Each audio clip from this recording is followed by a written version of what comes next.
Nate with the BMW blog, and we're in beautiful South Carolina at the BMW Performance Center, and this is the all-new M2.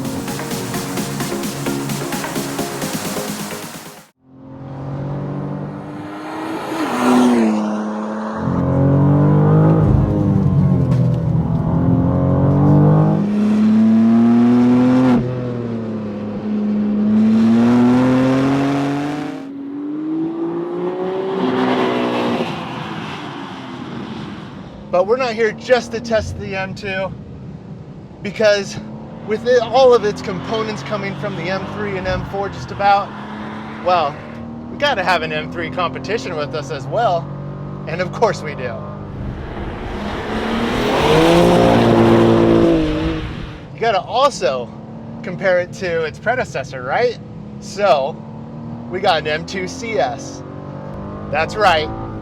We got one of the best cars that BMW's produced in the last few years. So we're going to compare them side by side. We got this full track where we can get them up to speed. We got a short little autocross, and we got one more little treat. We have a 1M Coupe. That's right. We got the original. 1M is an icon, and I am excited to get behind the wheel of it.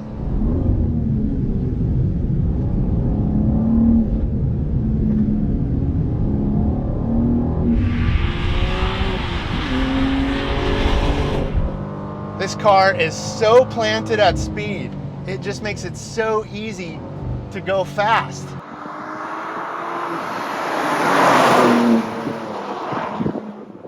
Super fast. I would love to try it in the DCT on track. This 6-speed is fun, but it is a little bit long geared. I would like a little bit shorter.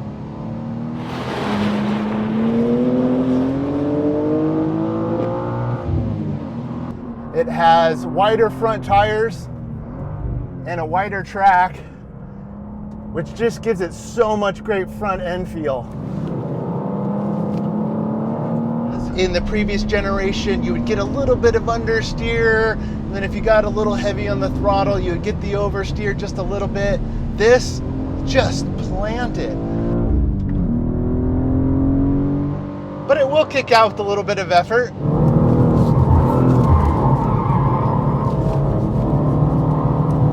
With it being more rigid, I can definitely feel that in the slower corners.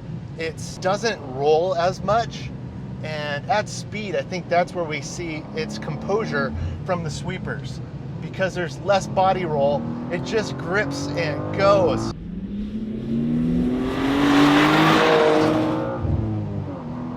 We'll have lots of time to test this today with full speed runs like we just did. Short autocross, we'll get it on the skid pad, and if we have time, we'll get it on the drag strip, because you know what? It is heavier, 300 pounds heavier. So is it faster than the previous generation M2 CS? Well, we hope to find out.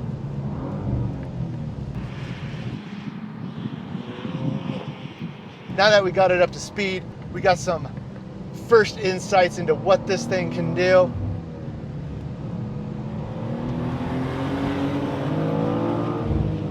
Let's get over to the autocross track and see how it does on something tight and twisty. It's a very bright day, and I've been driving all day. My eyes are getting tired, but thankfully I got these Märklin BMW M Motorsport sunglasses, which have been a lifesaver. They are lightweight. They are very clear. One thing I don't like is sometimes having that lens between me. It makes me feel like I actually see it. But these have been fantastic.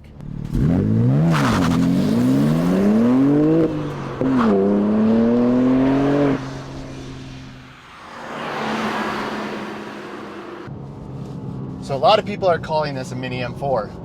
And that's because a lot of the drivetrain, the suspension, the brakes, tires, so many parts of this have come over from the M4 that, yeah, it is kind of a mini M4.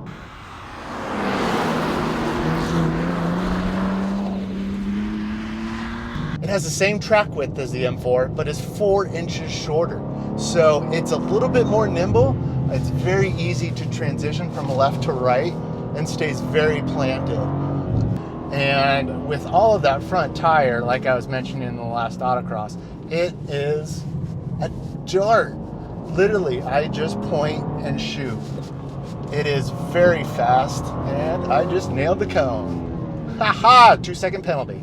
Anyways, BMW added some structural rigidity to this car by adding a plate to the C-pillar and in the front end so that it is quite stiff, and you can really tell on these transitions through the slalom.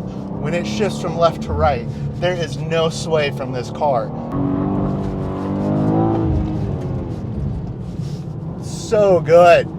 Just so easy to drive fast.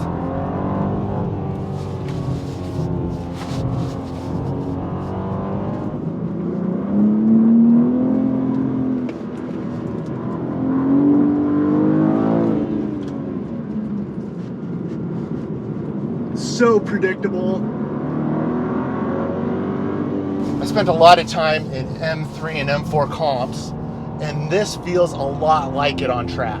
Now, since it carries over all of that suspension and tuning and engine, how does it compare? Well, we don't have an M4 here with us today, but we do have an M3 comp. A Dakar yellow, yes, Dakar yellow M3 comp.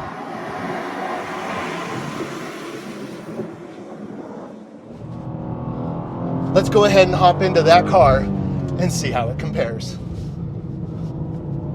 But first, a couple more hot laps, because this is fun.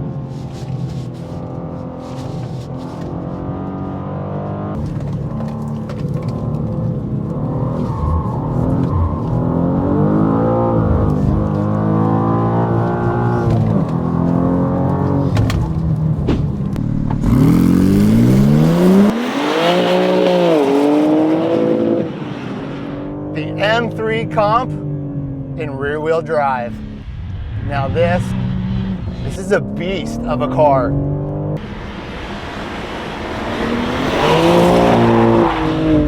And even though the M2 may have the same drivetrain, same engine roughly, this car is a little bit longer, a little bit bigger, and feels that way.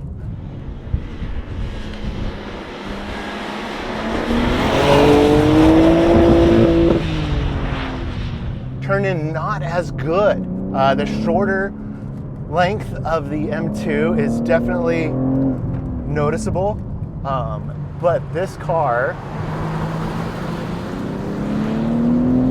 feels a little faster, definitely a little faster.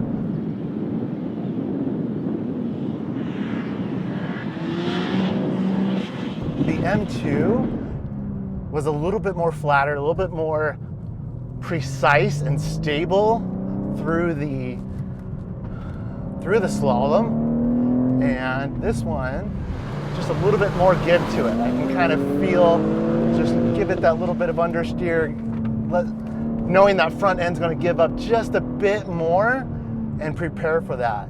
Now this, what I'm noticing right away though is I think the M2 brakes a lot better. This takes a little bit more to get the speed down. Other than that, this feels so good. Yes, you could call the M2 a mini M4. It feels a lot like this, but being that mini part being important, that mini part is what makes it feel a little better to me.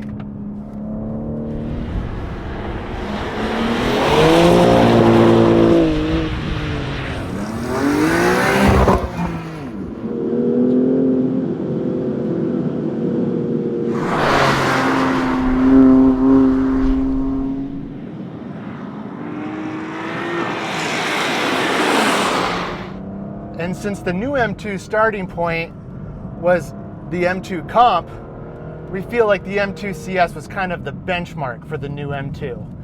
That's why we're out on track in this older M2 CS.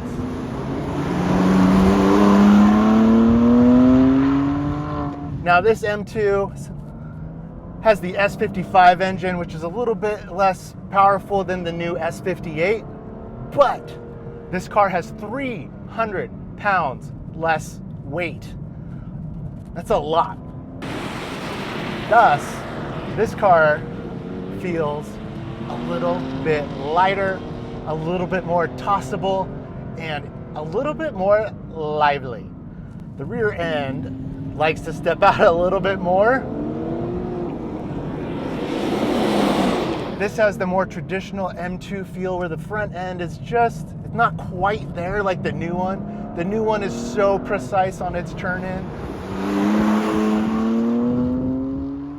You can tell that the new car has the more rigid chassis from the C-pillar support, and in the front end, it's just, as I flip through these slalom corners, this one just kind of rocks a little bit more. Gets on its edge of its tires, really gets the outside traction of those tires.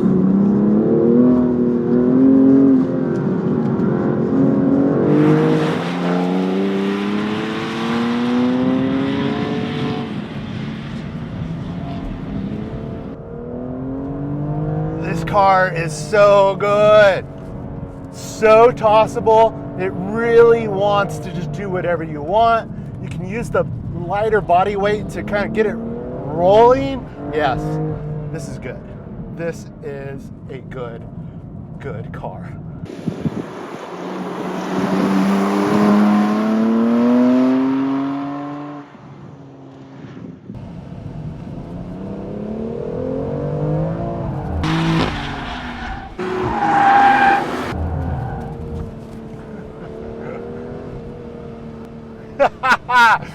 Oh, okay. See, the new car may be faster, but it doesn't do that. And that is fun.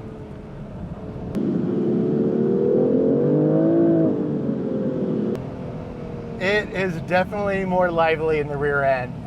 All you have to really do is give it a little punch and it will step out nicely for you.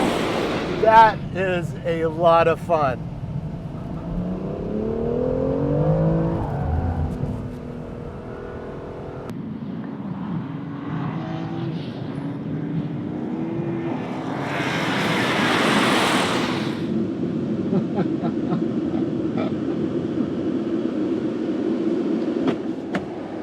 I'm sorry, I want this one.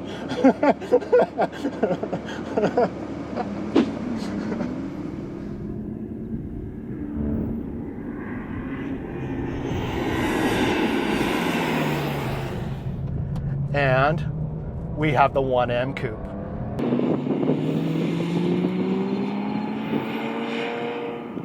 This car is the grandfather to the all-new M2, and it is raw. It has hydraulic steering, so I get the feeling for the front end. I feel the tires actually gripping and giving. It has this bulldog mentality to it, and it just feels tossable, steerable. It just wants to go where I throw it. But you gotta be careful because this has it all in the top end. So when you come around some corners, make sure you have that rear end in check because it will kick out on you.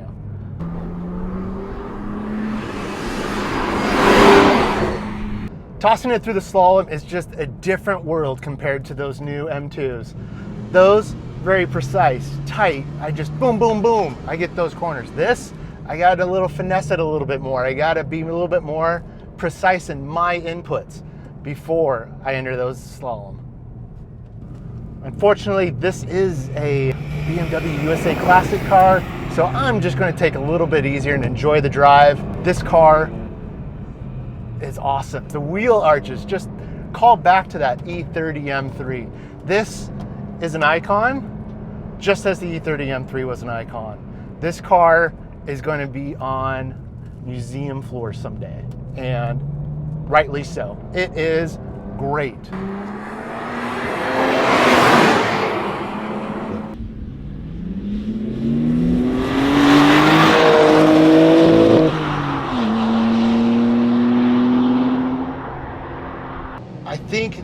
this new M2 is going to be the track car. The M3 is getting a little big, but this car is going to be your all-round fun weapon. It's about the same weight as the M4, so therefore, you know, it feels it. You can feel it coming through some of these corners. It is a little bit heavier than in the previous generation M2, but really, it's like what most people say. This is a mini F4, and it feels that way.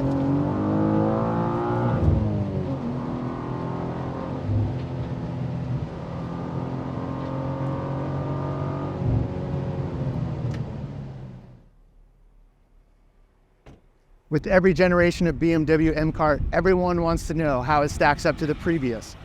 Now the 1M Coupe, when it came out, it came from left field. It was the misfit. No one was expecting this from BMW, and they hit a home run. What a fantastic little car. It is fast, it is raw, it is the driver's car. With the next generation M2, they brought out the M2 CS, made it more capable, gave it more power, more traction. It had the capability to do just about anything you wanted, and it was great. You may have heard it. I was giggling earlier today while driving it. It is a lot of fun. It allows you to go to your limit and even a little bit beyond, yet still reel it back and enjoy it. How does it compare to the new M2? Well, that's where things make it a little bit different, because it is a little more playful, but probably not as fast as the new one. The new M2 is really, really quick. It is definitely going to be a little bit faster on track than the M2 CS, but maybe not as fun. Jumping to the current generations, the M3 Competition, driving the M3 Comp back to back with the M2, they are very different. The M3 and M4 takes it to the next level though, and it is definitely feels faster than the M2. It feels more capable. It's just more on the edge than the new M2. The M2 feels like anyone can drive it fast, where the M3 and M4 feels like you may need to go to an M school to get the most out of it. Putting the M2 perfectly in place in between these two, so after a long day on track, the M2 has done everything we've asked for it. It's been consistent, it's been fast. Is it a mini M4? Yes, I would say it is. It feels a lot like it, but maybe one of the previous generations. It is a great little car, and will be so for a long time. I hope you enjoyed this today. We've spent all day out in the sun shooting these. It's been a lot of fun, and we would love for you to subscribe to our channel. So please do, right down below, hit that bell to get notified when we'll upload our next video, and thanks for joining us. Which one would I pick? I don't know, I kind of lean towards this one, so. Do we have the keys? Can I have the keys to this? I want to take this one home.